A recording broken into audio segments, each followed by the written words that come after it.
The event will begin shortly. We are waiting for all our guests to join the event. Thank you for your patience.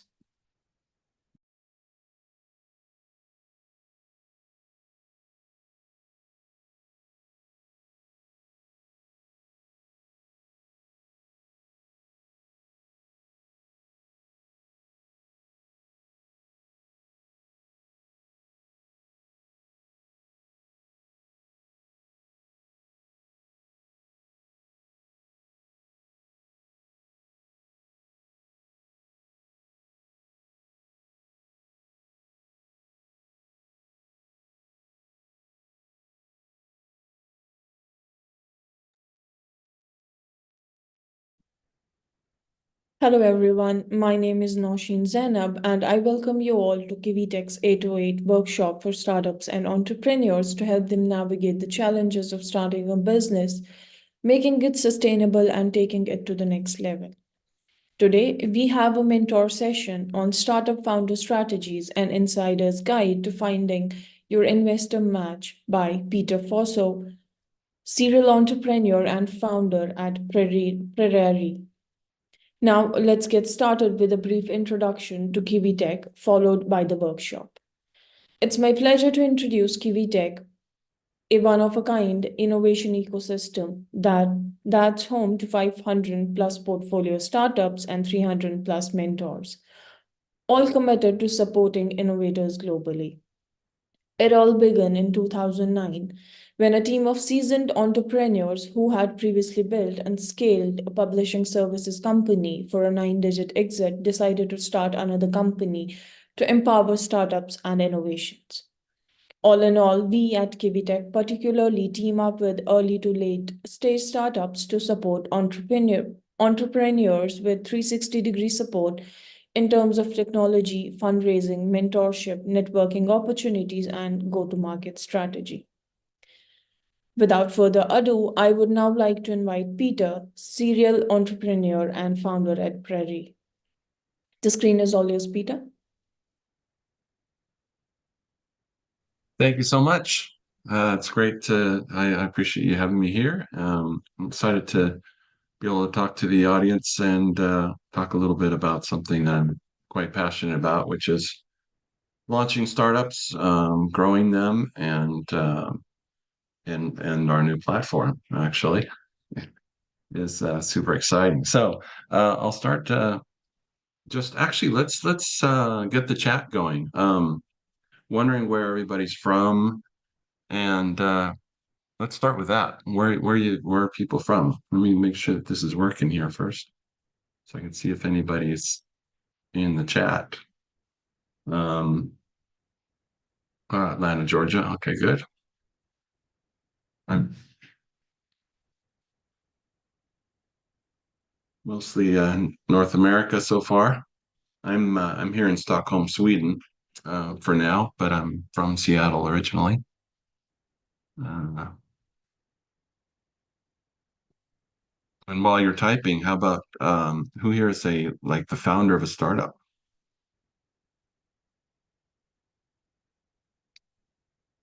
Or you can say founder or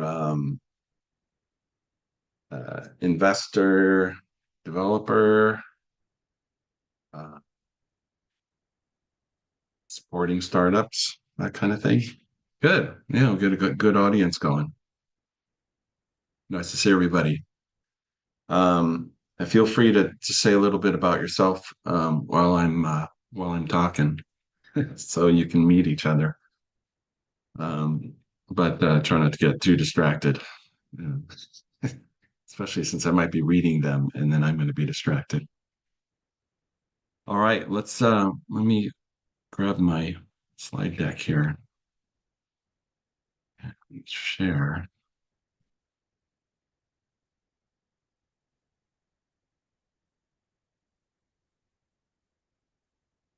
Okay, well, this will be familiar. You're in the right place if you're seeing this. Um, yeah, I'm Peter Fossa. I've been a entrepreneur my whole life, and to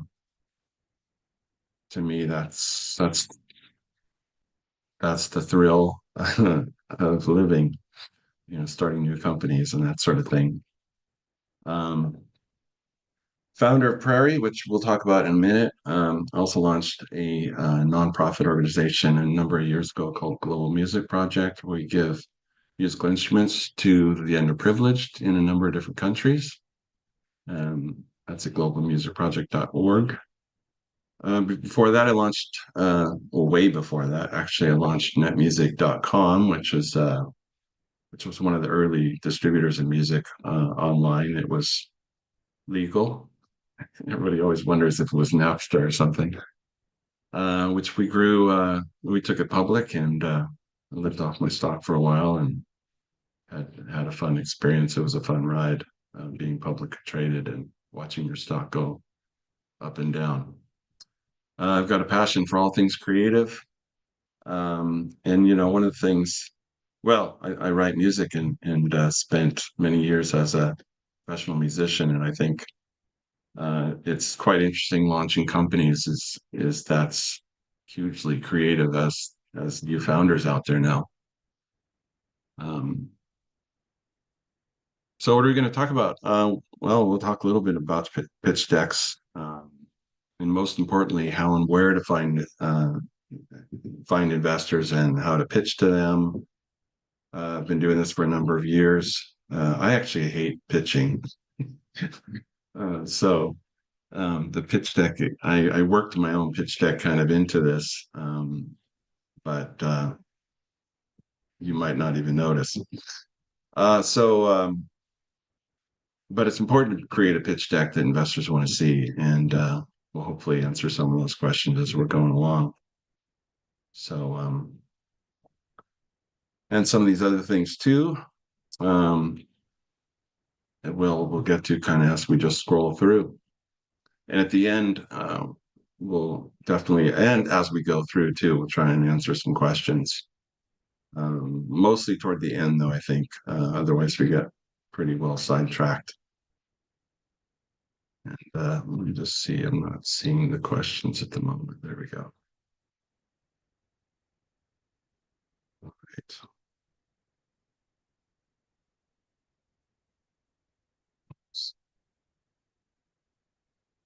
All right. A quick story. So for about, I don't know, about 20 years, I've been doing these live events. And we do them, we're doing them mostly in Seattle, and now we're doing them in Stockholm. And this is a really great space called Northwind in Stockholm. And the one that was really the most popular was one called Pitching to Investors, where of course you'd have startups pitching to investors, and some of the time I'd just be moderating and interviewing the startups, or interviewing the investors rather, what they look for in a startup. And then we'd have the pitches. But quite frankly, the number of deals that would happen at these events is pretty much zero, like a lot of events around the world. It seems like a good place to meet investors, and it is, but the likelihood of that particular investor being interested in a startup like yours and in your industry and for the amount you're looking for and the stage of development that you're in, it's gets to be pretty unlikely. So that's why we built the platform called PRAIRI. So the problem, that we run into with those, like I was just saying, it's tough to find that alignment. And in this case too, founders are spending a lot of time and money trying to find the investors, and they're limited to those that are just, that they meet locally, or maybe at a tech conference or at a some sort of local event. And the investors then are spending so much time and energy going through their emails, going to events like this, and all for maybe meeting a match, with what they're looking for. So, and this is not the way, in my mind, and probably yours. It's probably not the way founders should spend their time. You should be building a great product and growing your company and not having to go pitch to investors. Um, so I realized we needed a solution, and that's what I've been working on for the last few years. Um, the yeah, I already said this. Um, they even when you do meet one, then it's not necessarily aligning to who you are and what they're looking for. So we launched PRAIRI. We launched it as a global platform, and I'll just show you a little bit about why it's solving this problem and why every startup should be on the platform, especially since it's free. So, PRAIRI is a global matchmaking platform for startups and investors. It's not a social network. There's no searching.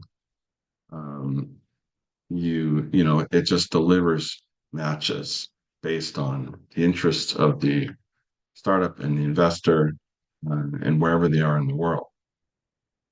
So, how does it work? Um, Basically, you're going to create a data profile which is hidden from the public. I'm not going to show too much of it here.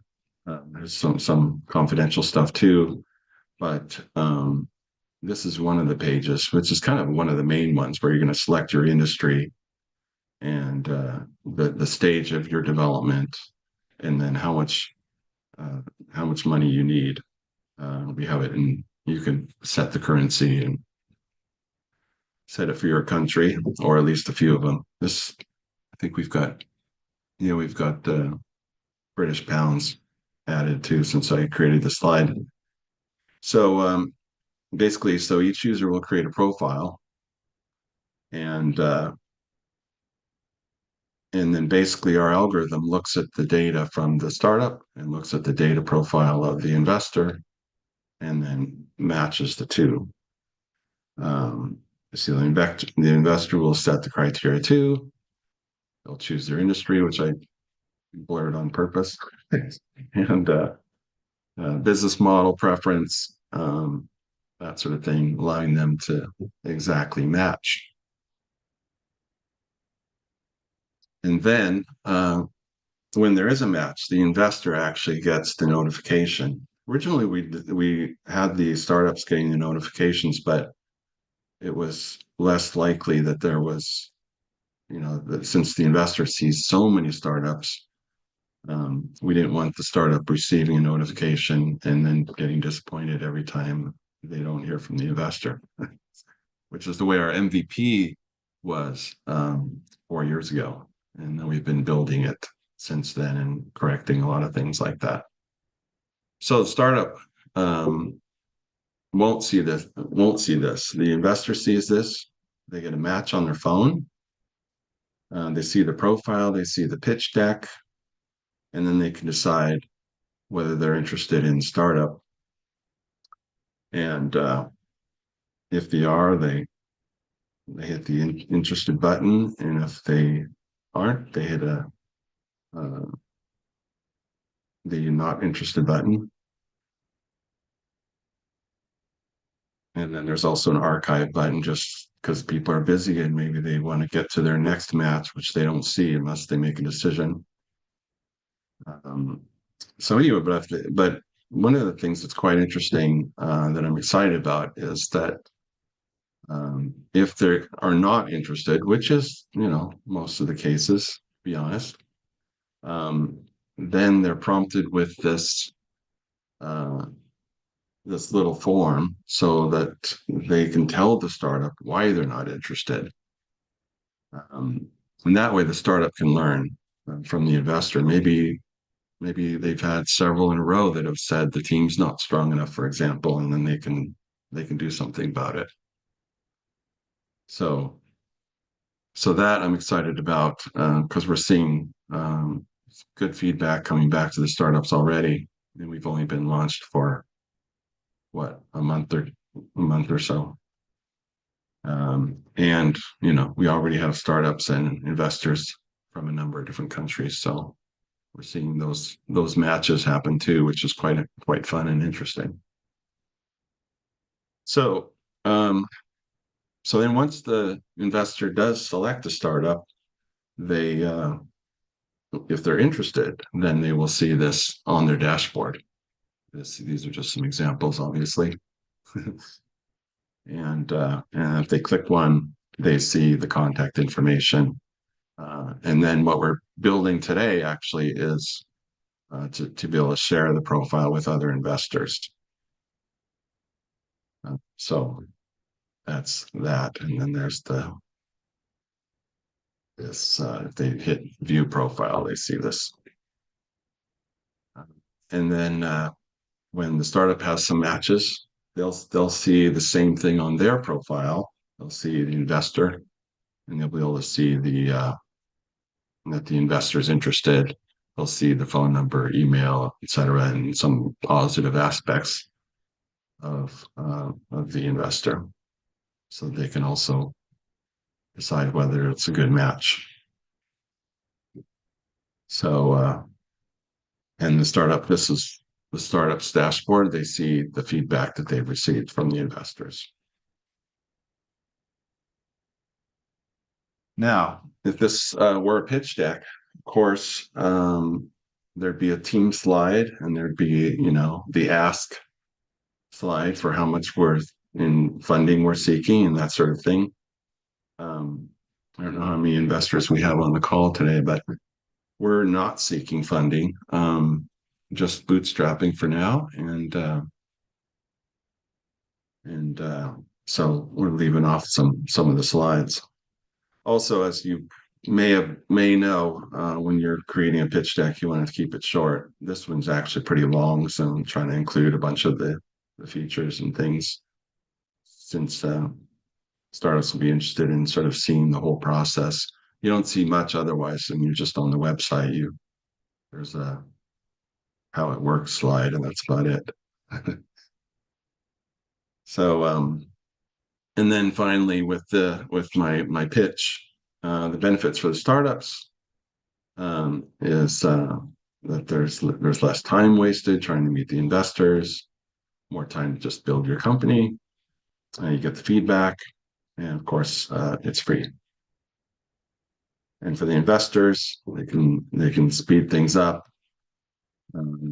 stop wasting time with all the ones that don't match, more time to, for better work-life balance, maybe, go skiing or something.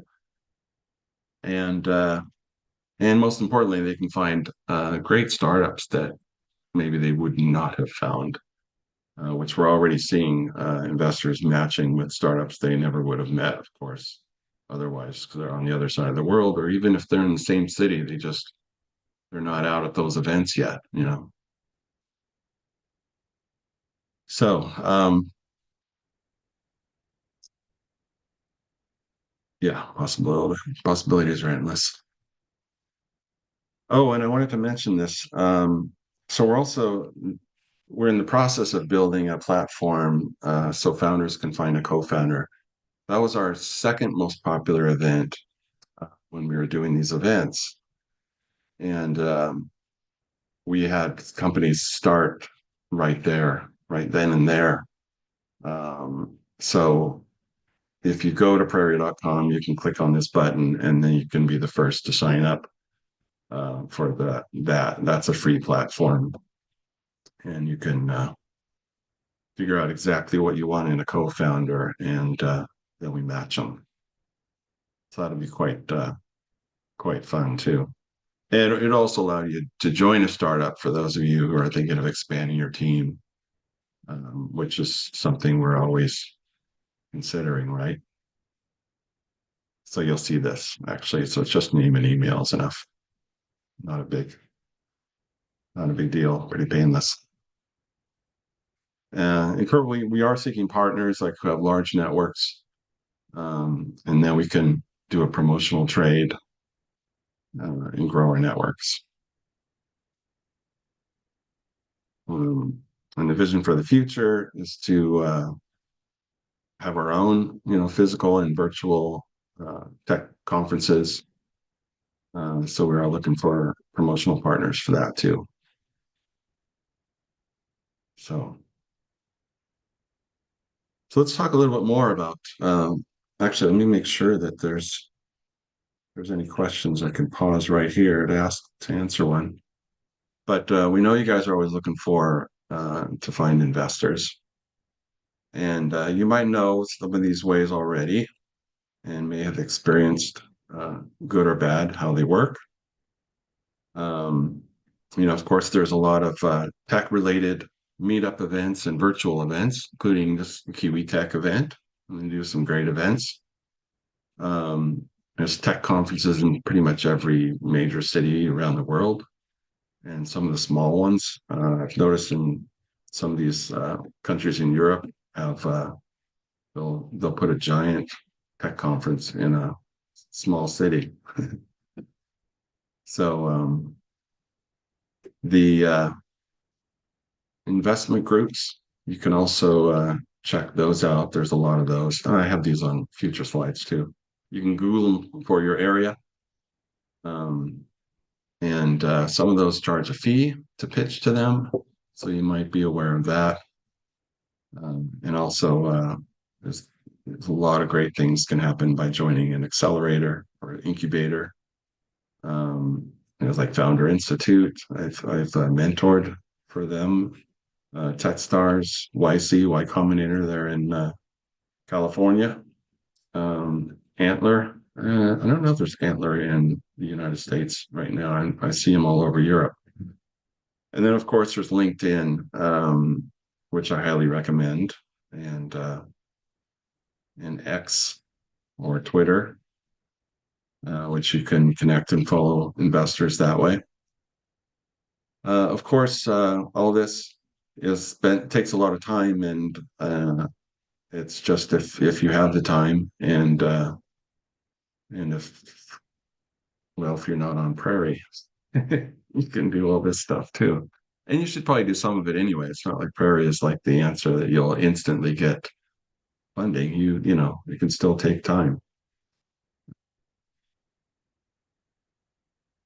So here's a list of some tech incubators and accelerators. And you can go like to Chat GPT and ask some of this and get similar answers, by the way. I'm sure everyone out there has heard of it already and is already having chats with it.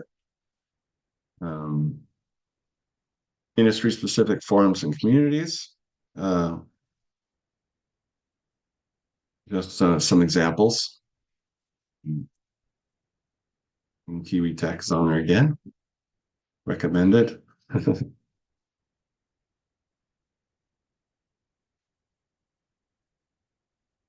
And various entrepreneur events, conferences. Wondering if those of you out there have any recommendations for ones that you've attended. Feel free to throw those in the chat. Kind of depends where in the country you are or in what country you're in.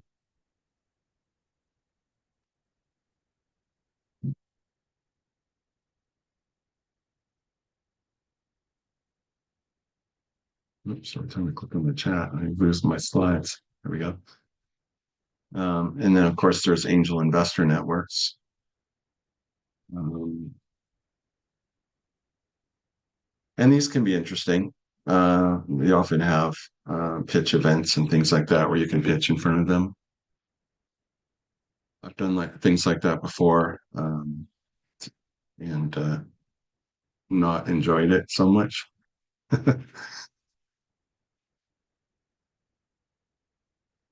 And some people like pitching, and others maybe don't. And I think it's a good skill to have, though, of course, and just be able to say what you do in a short period of time, which you're probably doing whenever you meet someone at an event anyway, getting feedback for your startups. And then there's the VC firms if you're looking for more money.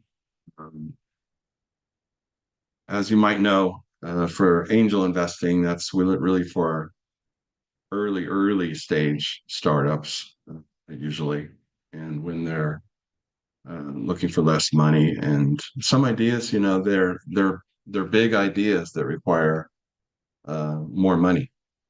So you can look into research that a little bit, which would be best for you, and meet with some investors and ask them.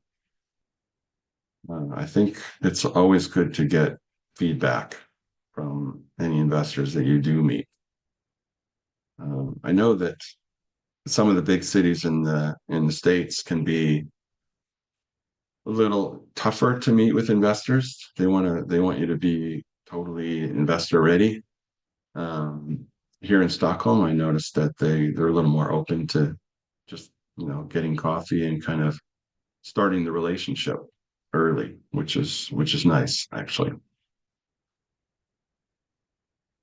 And of course, you're going to get a lot of no answers, as you may well know. But that's a good chance to start a dialogue with the investor, whether it's in person or online. And like with PRAIRI, you get the feedback that way, and you can decide what to do with it.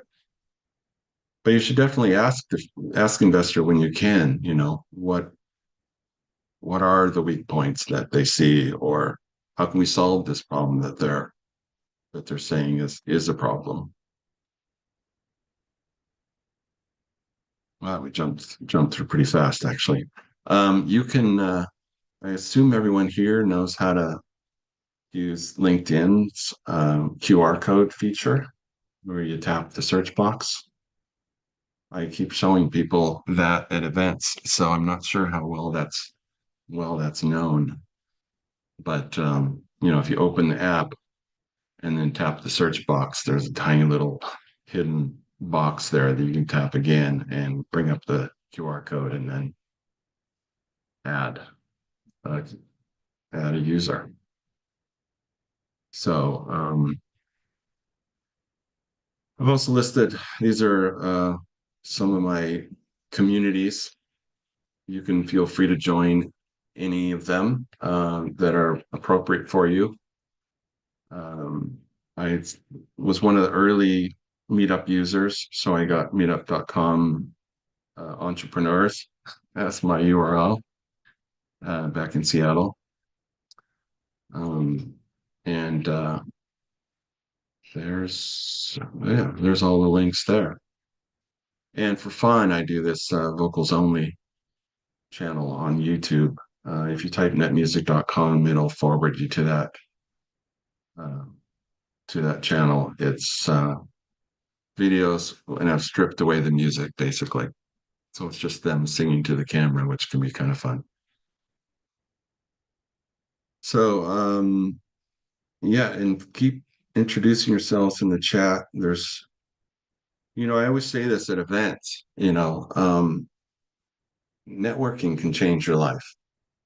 I think we've all experienced it without even realizing it. When you meet someone that it can change your life in a lot of different ways. So you might find your co-founder, you might find an investor, you might find, the love of your life somewhere while you're networking. So, um, and yeah, I see people have signed up for PRAIRI and are waiting for approval. That doesn't take long. It'll be fast. One thing we're running into occasionally is people are keeping their pitch deck. When you paste the URL in for your pitch deck, it has to be able to be viewed without a password or without an email address. That way we can get the feedback to you from the investor and they can answer it anonymously. which I think is really important for them to just be able to be honest. And then they don't need to worry about, being nice. So make sure you do that. Um, that's one of the main things. And let's just see if we have any questions. Yeah, when is a good time to start pitching to investors? Oh man, it's a great question, and it's a tricky one, because the longer you wait, uh, your value kind of as a company can grow as you get more and more users, and you figure out, your place in the world, right? Um, but at the same time, the clock's ticking, and the sooner you meet an investor and get the backing that you might need financially to make things happen, the better too. I go back to what I was saying, if just meeting investors and without pitching them. That's my advice on that one, actually, and see what they say. Because it also depends whether you're talking to a VC or an angel.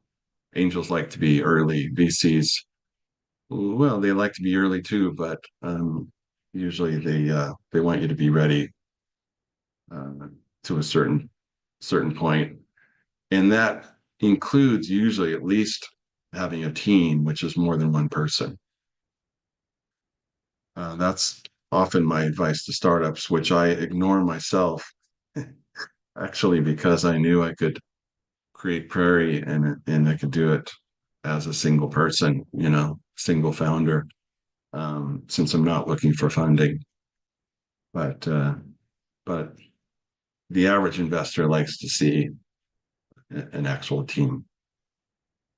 So, and a product for that matter, some sort of MVP, something working.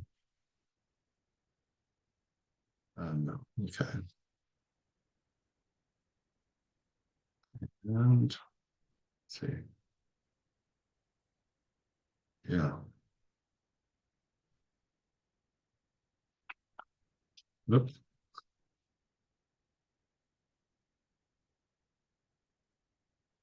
Sorry about that. It's jumping around here. Just trying to see the time. It's ignoring my time. We have half an hour left for the event, Peter. There are some questions that are in the chat if you would like to answer. Also, we have few comments coming up in LinkedIn. So Will says that this is great. Thank you. As a founder, raising help free is amazing. Also, Oh, thank you. Gregory says, awesome, Peter. Just send the request to join. We are seeking investment now. And he says that we pitched with Connectpreneur and got a few decent leads. There is a question in chat, Peter. It says, will the fund range, scope, etc. be under the profiles for each investor, or that is hidden and the investor pings connects to the startup? It comes from Ferdinand. Sorry, is what hidden from the investor? It says, will the fund range, scope, etc. be under the profiles for each investor, or that is hidden and the investor pings connects to the startup? So the in the investor dashboard, there is the only profiles they see um, are the ones that they've actually clicked interested on. Now um, once you fill out the data profile, and then the criteria matches, primarily now, mostly it's the location, the industry, the stage, in the investment range. then the investor gets this match. And then once they if they click interested, then you get their information, they get your information, and one of you will call the other one. I hope. So, and then you'll see it. They'll see it. They'll see your profile. They'll see your data. They can, if they click on view profile, then they see the profile again, and the and you'll see the investor name that is interested. Uh, so hopefully that answers the question. It was quite clear. Trying Right. to get to my last slide. As soon as I hit it, okay. If I go one too far, it starts over again. So we have a question from Ravi. It says, how many investors are there in your platform? Yeah, so what we've been doing is we've been doing really slow rollout. Um, we just launched and we're being very careful of who we allow on the platform just for the first matches. And we're also making sure that each investor is pleased with their matches. So one of the reasons that I created this platform was that I realized is, like I said, it's not a social network. So it's not going to be about the numbers. And even though that sounds crazy, but if we had 1 million startups in the US and an investor that doesn't want US startups, there wouldn't be a match, right? So it's got to be those factors. And we noticed too, by the way, that the angel investors they tend to look on a wider area. Usually, the ones that we have so far are saying, anywhere in the world, because they want to see these interesting startups and what they're up to. The VCs will often be a little more focused on certain geographies and stuff. But yeah, so we're just rolling it out slowly. Um, and like I said, it's exciting watching the startups join and the investors that join from different countries. And, you just see you see the pitch decks and that sort of thing. Although I'm like the only person that sees it, and my developers sees them if they click on them. But otherwise, everything's very private, and that's also the point. So that way, the startup doesn't need to worry, founder doesn't need to worry about their information getting out there if they don't want it to be. Only the investors that match will see your pitch deck. All right. There is a question from Emily. She says, since you mentioned co-founders earlier, my company is Swedish. Are there any networks specifically for finding co-founders in the US? US. Probably one of those that I listed earlier. Maybe in these, like there's founder dating. I think that is, I think that does that. I mean, of course, our new platform will do that. But I think founder dating's been around a while, and I think that might do that. I'm not sure. Most people don't, most when people build things, usually it's some sort of thing that you have to like search through. Um, and then are you going to go search the next day? When there's are there going to be any new results? And so that's what I love about PRAIRI is that you don't have to search. There's nothing to search. You just get the results. Um, and it'll function the same way for the founders. So you'll just get a notification saying, here's a founder that matches what you're looking for.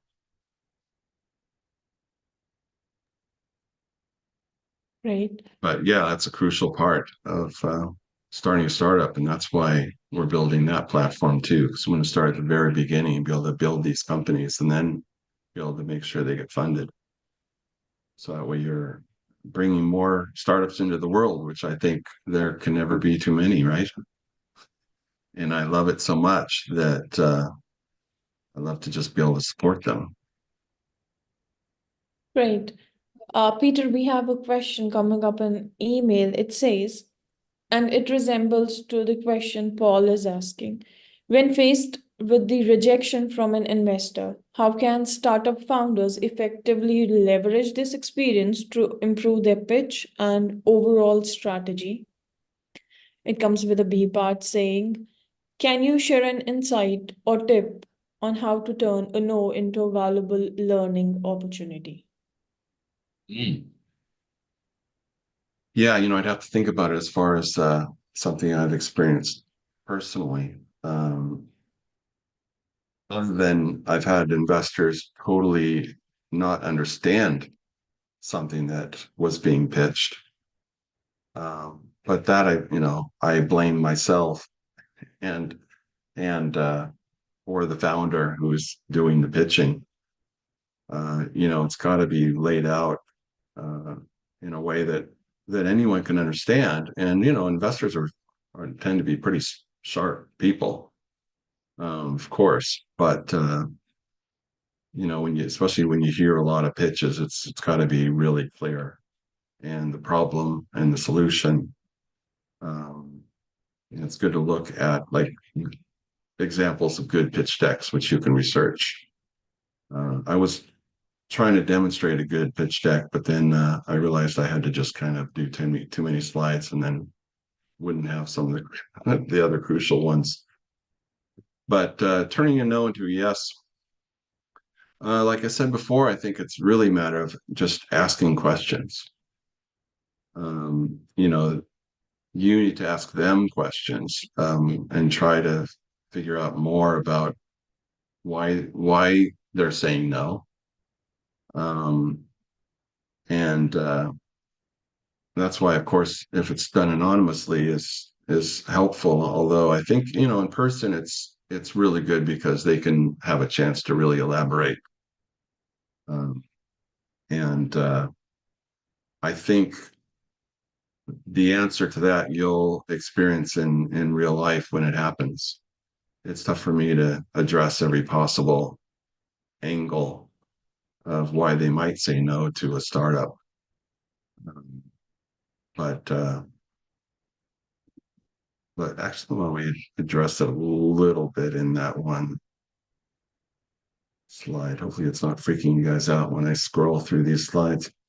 Um, it could be that they're looking for a startup to be a little further along, um, or that a lot more money would be needed because what you want to do is something really big and expensive.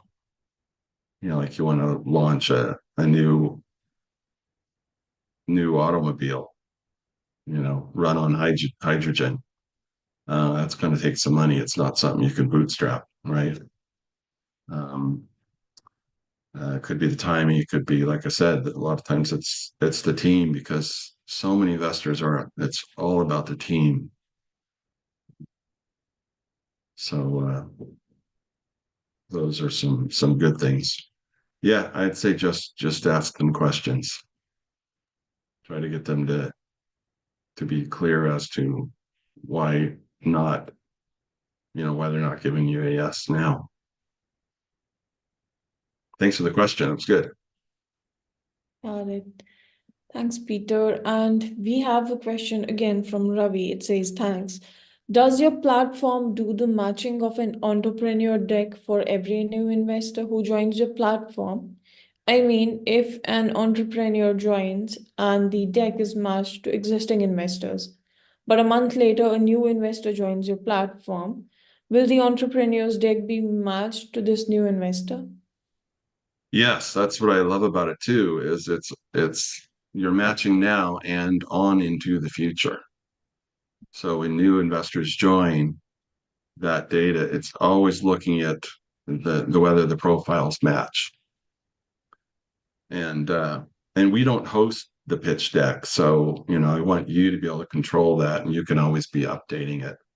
And we also send reminders to founders to update their profile, so that if you're a fast growing startup, then you want to make sure everything's current, because you're going to match with different investors as you grow. So that makes a big difference. Like if, for example, if they're looking for a startup with a certain amount of revenue, and you have zero, once you start earning revenue, then you would match with different investors. So yeah, I think I got that one. Yeah. All right. Thank you, Peter. Now, we'll take one last question that asks, how do you recommend startup founders approach the process of due diligence when evaluating potential investors? Yeah, the due diligence, of course, has to be done by the investors. We're doing our own, just sort of making sure that, like as a startup, you have to have a decent pitch deck to get on the platform. Um, and I don't personally judge them too harshly, because who's to say who the next great company will be, and it could be not such a great pitch deck. And we're probably going to add video pitch decks too. I mean pitches, video pitches. But for now, the just a standard pitch deck is required. And then once you match with an investor, then you'll both be kind of doing your own due diligence. They'll do that on you if they're really interested in you, and then you'll need to also decide whether their deal is good. And we have a couple disclaimers as people come onto the platform, just to remind them of that. We're not recommending, when you match with an investor and if they like you and everything, we're not recommending you do a deal with them. You need to decide that for yourself. All we're doing is matching what they're looking for with matching what you're looking for. So, and that's to me, that's something I love doing, and I've always been interested in doing. Kind of playing matchmaker, and just people getting what they want and making people happy, and that's how I live my life. Great to know that, Peter. So, with that, we'll be ending the workshop. And before we end, if you have anything to share with our startups here, are the attendees in the attendees room, any suggestion, any feedback, anything you'd like to share with them before we end the workshop? I just to wish everybody luck, and to be confident in what you're doing. And we live in a really interesting time in history. We have at our fingertips now so much knowledge that people didn't have when I started, and even 5 years ago we didn't have. You definitely want to take advantage of. I know some people say, "Oh, ChatGPT isn't always correct," and all this kind of thing, but it's super smart, and it's so good if you lay out exactly what you're looking for. You just need to be specific, and it does give, in general, good advice, of getting you to that next step. And we're all looking at getting to that next step, whatever that is. So good luck in getting to the next step. Thanks for coming to the webinar, and I look forward to connecting on LinkedIn and seeing you in any of the communities. I know some of these URLs are a little long, but some of you will screenshot it, and Look forward to seeing you in the future. And thanks very much for having me, Nausheen. Thank you, Peter. It was a great presentation and a great session today. Thank you. Thank you so much for joining us today. And with that, I would like to end by thanking our mentor, Peter, here and the guests for joining us today. And we will be back soon with more workshops. And I hope that the event was well worth your time and that you had as much fun attending it as we had bringing it to you. And I'd like to bring your attention back to the screen for our upcoming events. We host startup empowering and insider events on a weekly basis. So if you wish to keep track of the latest, do register them on our website.